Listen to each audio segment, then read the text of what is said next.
Everybody good morning. कैसे हैं आप? आइए आज हम भाषा के विविध रूपों के बारे में पढ़ते हैं। भाषा के विविध रूप। भाषा के अनेक प्रकार के रूप होते हैं। भाषा जैसे जैसे लोगों के संपर्क में आते हैं वैसे वैसे भी उसके रूप बदल जाते हैं। तो अनेक व्यक्तियों के संपर्क में आने पर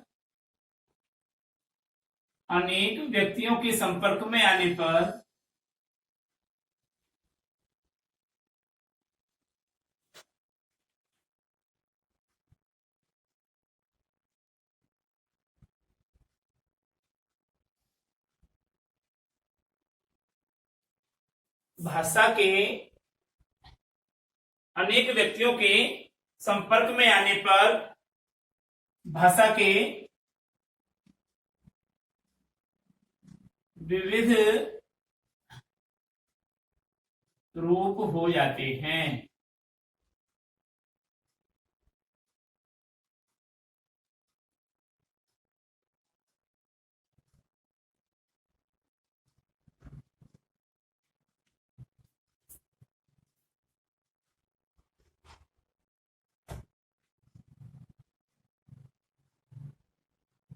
क्या मतलब?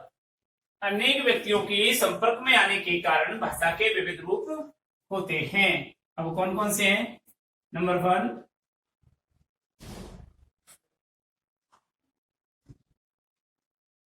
मूल भाषा।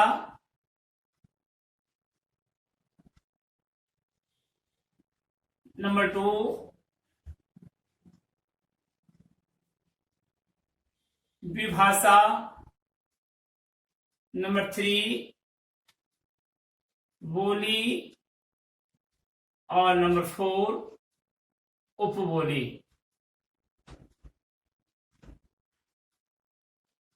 अब हम पढ़ेंगे मूल भाषा के बारे में। नंबर 1, मूल भाषा।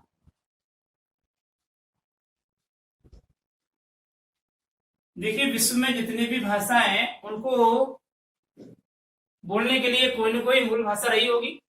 तो ये चीजें हमको यहाँ पर उल्लेख करना होता है कि विश्व में बोले जाने वाली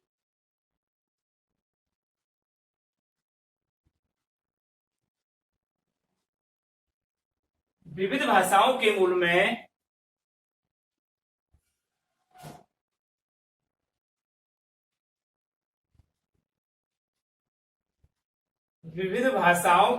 में कोई न कोई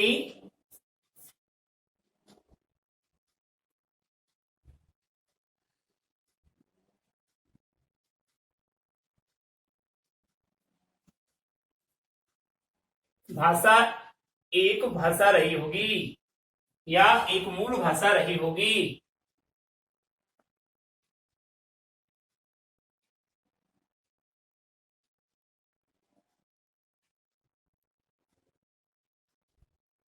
मूल भाषा से मतलब क्या हुआ कि विश्व में जितनी भी बोली जाती है, जैसे हिंदी की मूल भाषा क्या है? संस्कृत है। तो संस्कृत से हिंदी का निस्पंदन हुआ है। ऐसे ही विश्व में जितनी भी भाषाएं बोली जाती हैं उनकी बोलने के मूल में क्या होंगे? कोई न कोई एक मूल भाषा रही होगी। अब विश्व की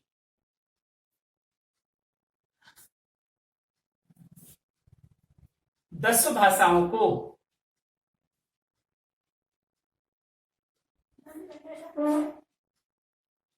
विश्व की लगभग 10 भाषाओं को भाषा के पारिवारिक वर्गीकरण में मान्यता दी गई है।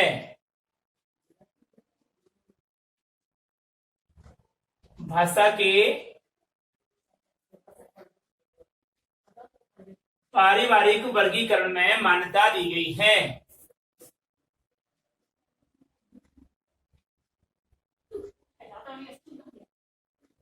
वर्गीकरण में मान्यता दी गई है।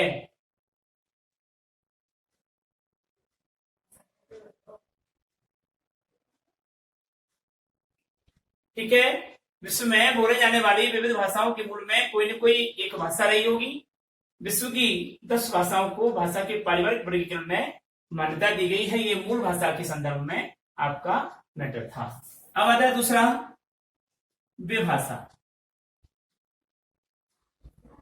विभाषा किसे कहते हैं? ये विभाषा क्या है? तो लिखिए, प्रांतीय अथवा उपप्रांतीय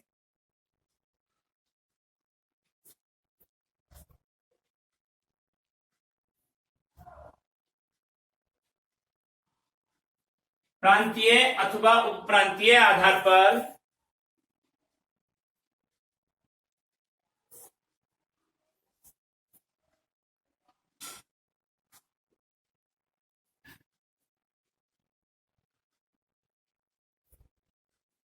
होने वाले प्रांतीय अथवा उपप्रांतीय आधार पर होने वाले भाषा के वर्गीकरण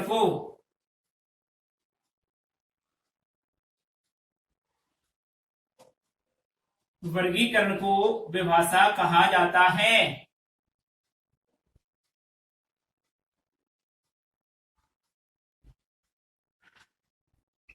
क्या? प्रांतीय अथवा उपप्रांतीय आधार पर जो भाषा का विभाजन किया गया है उसे विभाषा कहते हैं। विभाषा से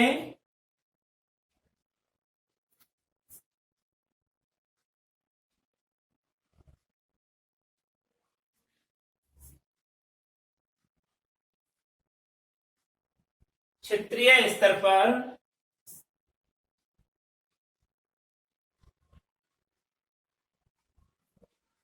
बोले जाने वाली भाषा का ज्ञान होता है।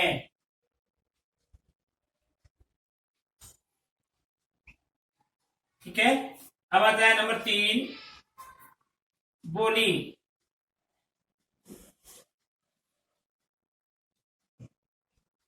बोली में आइए, बोली किसे कहते हैं? एक सीमित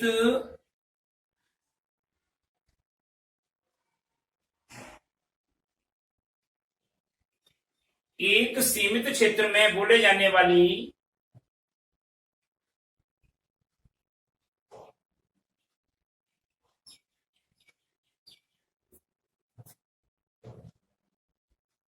भाषा के स्थानीय रूप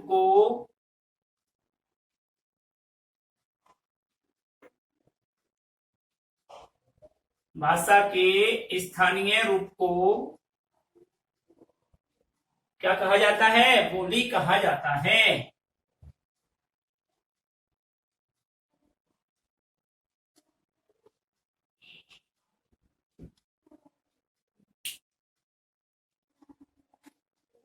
ठीक है।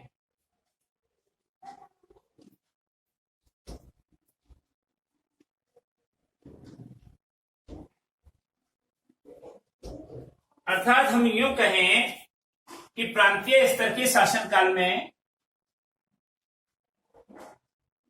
बोली के बारे में देखिए। प्रांतीय स्तर के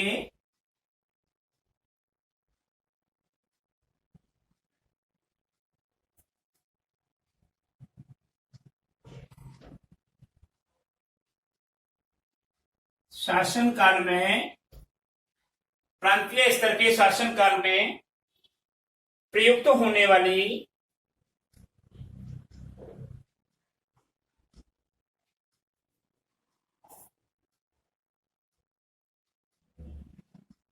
भाषा का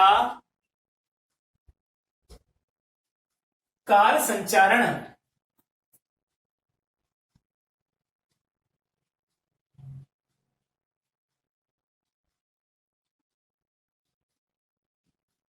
निर्धारित करने प्रांतीय स्तर के शासनकाल में प्रयुक्त होने वाली भाषा का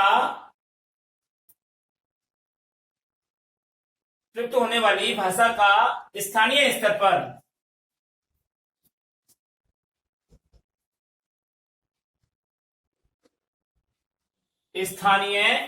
पर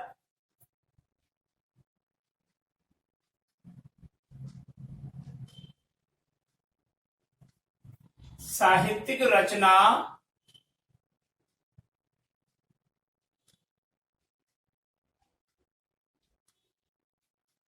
प्रांतीय स्तर के शासन काल में प्रयुक्त होने वाली भाषा का स्थानीय स्तर पर साहित्यिक रचनाओं से युक्त भाषा को बोली कहा जाता है।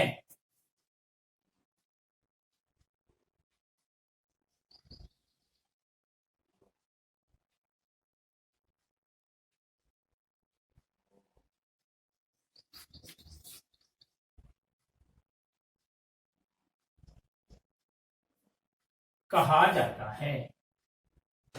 ठीक है, अब कौन सी है वो? जैसे मगही, लिख लेते हैं, जैसे मगही,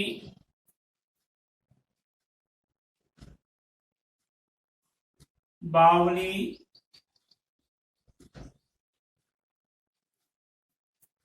इत्यादि।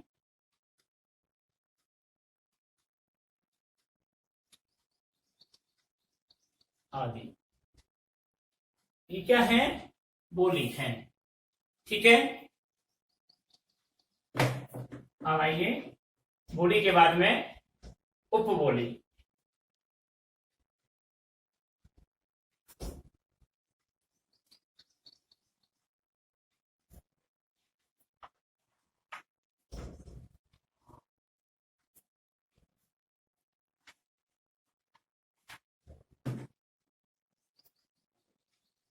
चौथा है उपबोली।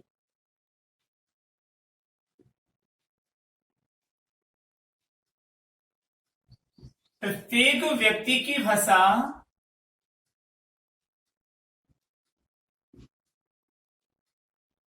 दूसरे व्यक्ति की भाषा से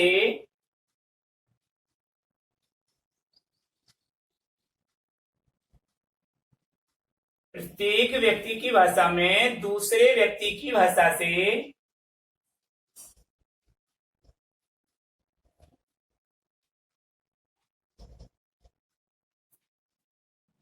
दूसरे व्यक्ति की भाषा से अंतर होता है।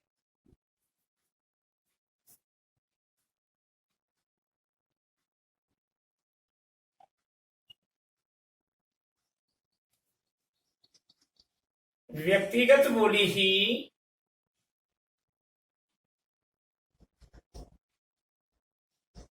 व्यक्तिगत व्यक्तिगत बोली ही सामूहिक व्यक्तिगत बोली ही सामूहिक रूप में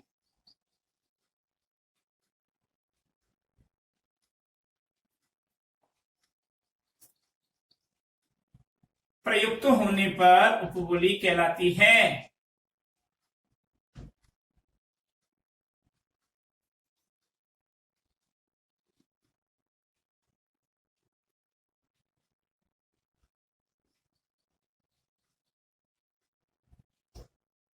प्रयुक्त होने पर उपबोली बनती है।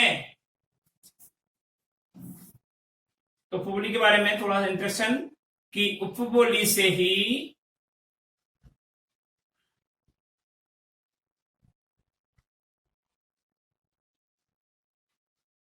द्विभाषा, उपबोली से ही द्विभाषा और बोली की सृष्टि होती है।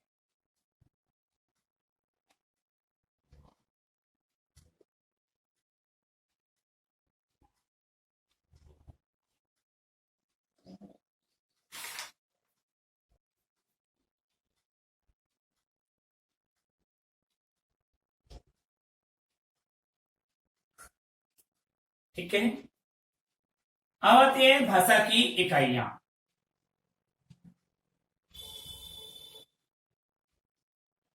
भाषा की इकाइयां, भाषा की इकाइयां के अंतर्गत देखिए क्या क्या चीज आती है। भाषा की विविध इकाइयां हैं।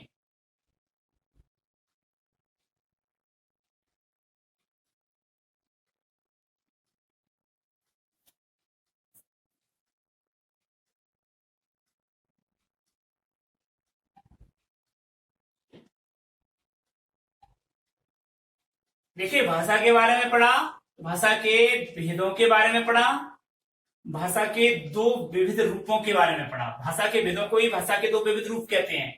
ठीक है, फिर इसके बाद में भाषा के विविध रूप कितने, दो विविध रूप बोलेगा या दो रूप बोलेगा तो हमको लिखित और मौखिक भाषा बोलनी पड़ेगी। भाषा के जो विविध रूप हैं उनमें आपको क्या बोलनी पड़ेगी, मूल भाषा, विभाषा, बोली और उपबोली, ये भाषा के विविध रूप हैं। और अब आता है भाषा की इकाई। रूप, विविध रूप और इकाइयां, अंतर है सब में। तो देखिए, भाषा की विविध इकाइयां हैं, नंबर 1 ध्वनि, नंबर 2 ध्वनि के बाद में नंबर 2 वर्ण,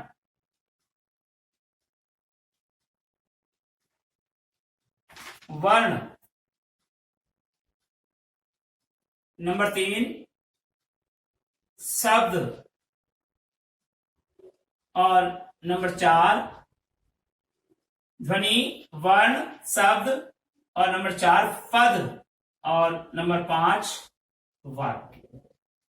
ये भाषा की इकाइयां हैं और इन भाषा की इकाइयों पर ही सारी व्याकरण टिकी हुई है। व्याकरण में भी हम पढ़ेंगे, तब भी इनको पढ़ेंगे, ध्वनि, वर्ण, शब्द, पद और वाक्य। अब ध्वनि किसे कहते हैं, ध्वनि क्या है, वर्ण किसे कहते हैं, कितने भेद होते हैं, शब्द में क्या आता है, पद क्या कहलाता है और वाक्य की रचना कैसे होती है, इन सब को हम अब डिटेल में पढ़ते हैं। और यही चीजें रिपीट होकर के हमारे व्याकरण नामक चैप्टर में, यानी कि लिपि के बाद में जो व्याकरण पढ़ेंगे उसके चैप्टर में भी यही शब्द आते हैं और इन्हीं शब्दों के बारे में हमको, इन्हीं इकाइयों के बारे में फिर पढ़ना पड़ता है। तो इसलिए इनको बड़े अच्छे से आपको देखना है। तो देखिए, अब हम पढ़ते हैं ध्वनि के बारे में।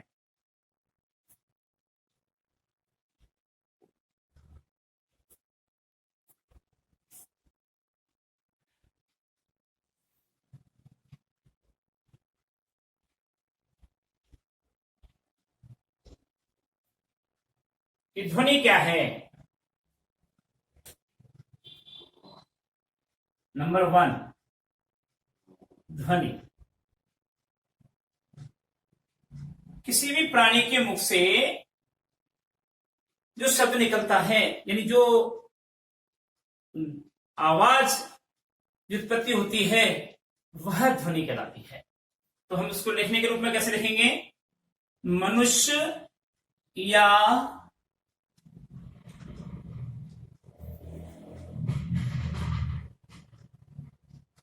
किसी प्राणी के, मनुष्य या किसी प्राणी के मुख से निकलने वाली प्रत्येक, मुख से निकलने वाली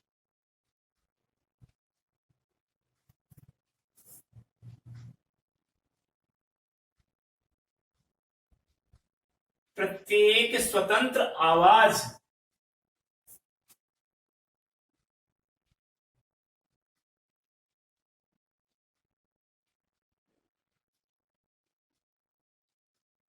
क्या कहलाती है, स्वतंत्र होनी चाहिए, उसमें किसी प्रकार की व्यवधान नहीं होनी चाहिए, ध्वनि कहलाती है।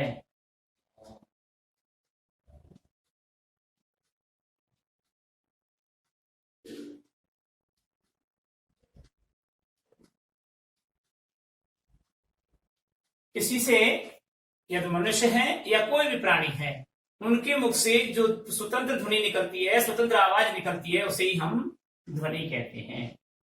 ठीक है, स्वतंत्र आवाज निकलती है उसे हम ध्वनि कहते हैं।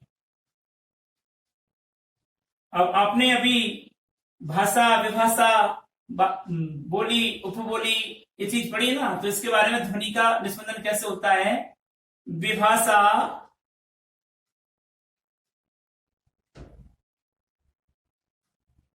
के मौखिक रूप में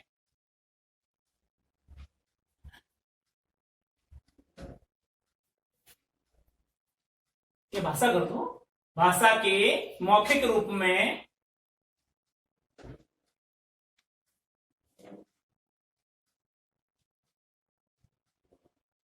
निस्पंदित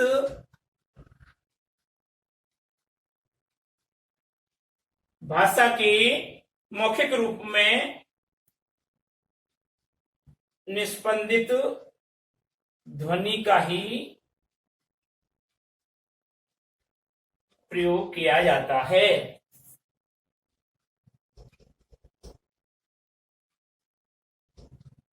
लिखित भाषा के लिखित रूप में क्या आएगी, जो ध्वनि आएगी उसको तो हम लिखित भाषा के रूप में उसको तो लिख देंगे, है ना। लेकिन मौखिक रूप में ध्वनि का ही प्रयोग किया जाता है, ध्वनि का ही प्रयोग किया जाता है।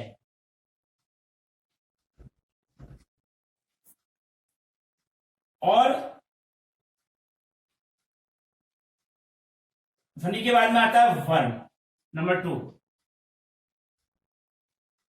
वर्ण। आप जब से हिंदी ग्रामर पढ़ने लगे हैं, व्याकरण पढ़ने लगे हैं, तब से वर्ण शब्द चलता आ रहा है।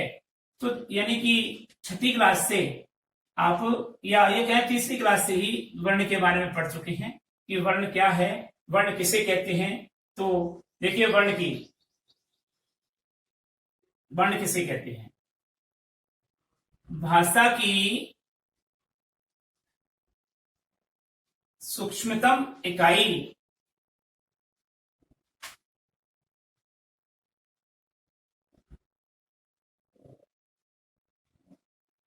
भाषा की सूक्ष्मतम या सबसे छोटी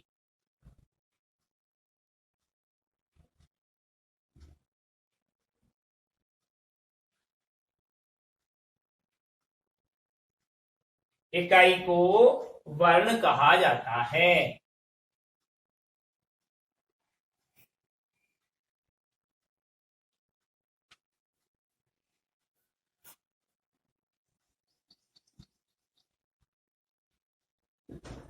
भाषा की सबसे छोटी या सूक्ष्मतम इकाई को वर्ण कहते हैं।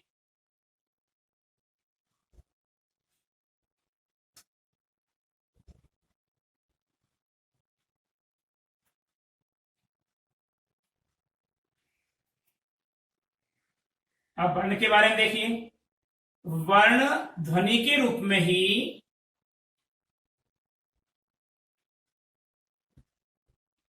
वर्ण ध्वनि के रूप में ही वक्ता के मुख से निस्पंदित होता है।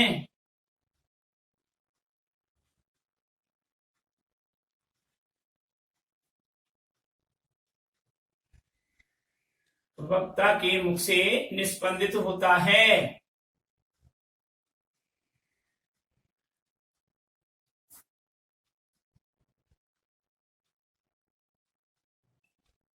वर्ण ध्वनि के रूप में ही वक्ता के मुख से निस्पंदित होता है।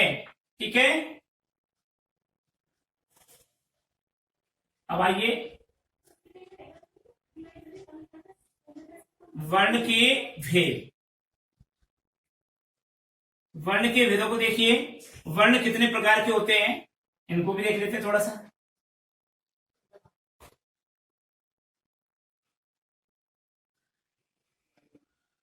वर्ण के प्रमुखतया 2 भेद होते हैं।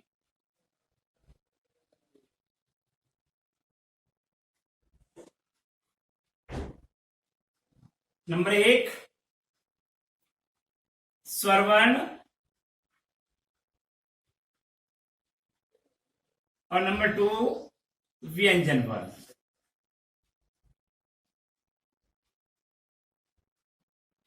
अब स्वरवर्ण को हम व्याकरणिक दृष्टि से अच् वर्ण भी कहते हैं। ठीक है, अच् क्यों कहते हैं कि माहेश्वरी सूत्रों में अच् प्रत्याहार से निष्पंदित होने वाले वर्ण स्वर वर्ण कहलाते हैं। अभी माहेश्वरी सूत्र क्या है, अच् वर्ण क्या है, ये बहुत लंबा मैटर है जो कॉम्पिटिशन्स की व्याकरण में जब पढ़ेंगे वर्ण के बारे में तो हम डिटेल में आएगा। बाकी अच् के अंतर्गत आता है अ, ई, उ, री और री, और ये हमारा संस्कृत का स्वर है। ये 4 स्वर हैं जो हमारे क्या कहलाते हैं, मूल स्वर के अंतर्गत आते हैं। ठीक है, और इन चारों के ये तो हुआ अक, और अच में क्या होता है?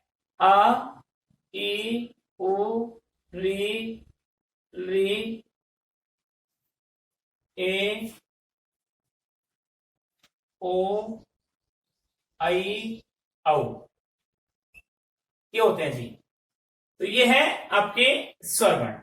ठीक है, ये चीजें हमको बाद में हम इसको स्पष्ट करेंगे जब और पढ़ेंगे डिटेल में वर्ण के बारे में। फिलहाल हम इतना ही कि स्वर वर्ण को हम अच वर्ण भी कहते हैं। ठीक है, और व्यंजन वर्ण को हम हल वर्ण कहते हैं। हल प्रत्याहार से निकलने वाला जो भी ध्वनि है, स्वतंत्र ध्वनि है, वह व्यंजन वर्ण कहलाएगी। और इनके बारे में आप डिटेल से पढ़ते हैं। स्वर वर्ण समझ लीजिए, वैसे वर्ण अब आई है तो स्वर वर्ण देखिए।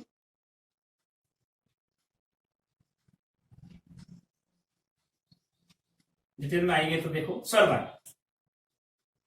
वे वर्ण जिनका उच्चारण करते समय किसी अन्य वर्ण की सहायता नहीं ली जाती है, जो पूर्णतः स्वतंत्र होते हैं। जिनके उच्चारण में अन्य वर्ण की सहायता नहीं ली जाती और जो पूर्णतः स्वतंत्र होते हैं, उन्हें स्वर वर्ण कहते हैं। वे वर्ण जिनका उच्चारण करते समय किसी अन्य वर्ण की सहायता नहीं ली जाती है, जो पूर्णतः स्वतंत्र होते हैं, उन्हें स्वर वर्ण कहते हैं। और व्यंजन वर्ण किसे कहते हैं? वे वर्ण जिनका उच्चारण करते समय स्वर वर्णों की सहायता ली जाती है, जो पूर्णतः स्वतंत्र नहीं होते हैं, उन्हें व्यंजन वर्ण कहते हैं। स्वर वर्णों के बिना व्यंजन वर्ण का उच्चारण अधूरा रहता है, वह स्वर वर्ण के बिना। ठीक है, स्वर वर्ण के बिना व्यंजन वर्णों का उच्चारण अधूरा रहता है, उन्हें व्यंजन वर्ण कहते हैं। जैसे क्या लिखा हमने, समझ लीजिए। क्या लिखा और के अंतर्गत क्या आएगा? संधिच की करते हैं के की, तो के में ध्वनि निकलती है ए की। ठीक है, तो ये तो स्वर हो गया और ये रह गया आधा अधूरा के। अगर इसको हम लिखें तो ये मान सकते हैं, तो ये कोई वर्ण है क्या? इसका हम उच्चारण कैसे करेंगे? कोई भी व्यंजन वर्ण होता है उनमें स्वर वर्ण की ध्वनि निस्पंदित होती है। तो स्वर वर्ण क्या कहलाया? कि वे वर्ण जिनका उच्चारण करते समय अन्य वर्ण की सहायता नहीं ली जाती है, जो पूर्णतः स्वतंत्र होते हैं, उन्हें स्वर वर्ण या अच वर्ण कहते हैं। ठीक है, अब ये भी कितने प्रकार के होते हैं? स्वर वर्ण 3 प्रकार के होते हैं। वे होते हैं रिक्त स्वर वर्ण,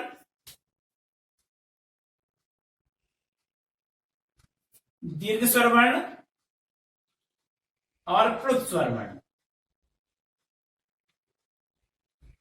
समझना है, रिस्व यानी सबसे छोटा, वे स्वर वर्ण जिनका उच्चारण करते समय एक मात्रा का समय लगे या कम से कम समय लगे, उन्हें रिस्व स्वर वर्ण कहते हैं। ठीक है, वे स्वर वर्ण जिनका उच्चारण करते समय रिस्व स्वर वर्ण का 2 गुना समय लगे, उन्हें दीर्घ स्वर वर्ण कहते हैं। वे स्वर वर्ण जिनका उच्चारण करते समय रिस्व स्वर वर्ण का 3 गुना या दीर्घ स्वर वर्ण का 2 गुना समय लगे, प्लुत स्वर वर्ण कहते हैं। जैसे ए, जैसे आ, जैसे आ। हमारे लोकल लोक संगीत में आ, ए, इस तरीके का उच्चारण किया जाता है, वो प्लुत स्वर वर्ण में आता है। ये संस्कृत का स्वर वर्ण है। ठीक है जी, तो ये रहस्य दीर्घ और प्लुत यानी स्वर और व्यंजन वर्ण के बारे में हम अगले क्लास से पढ़ेंगे। तब तक के लिए हम विदा लेते हैं। नमस्कार।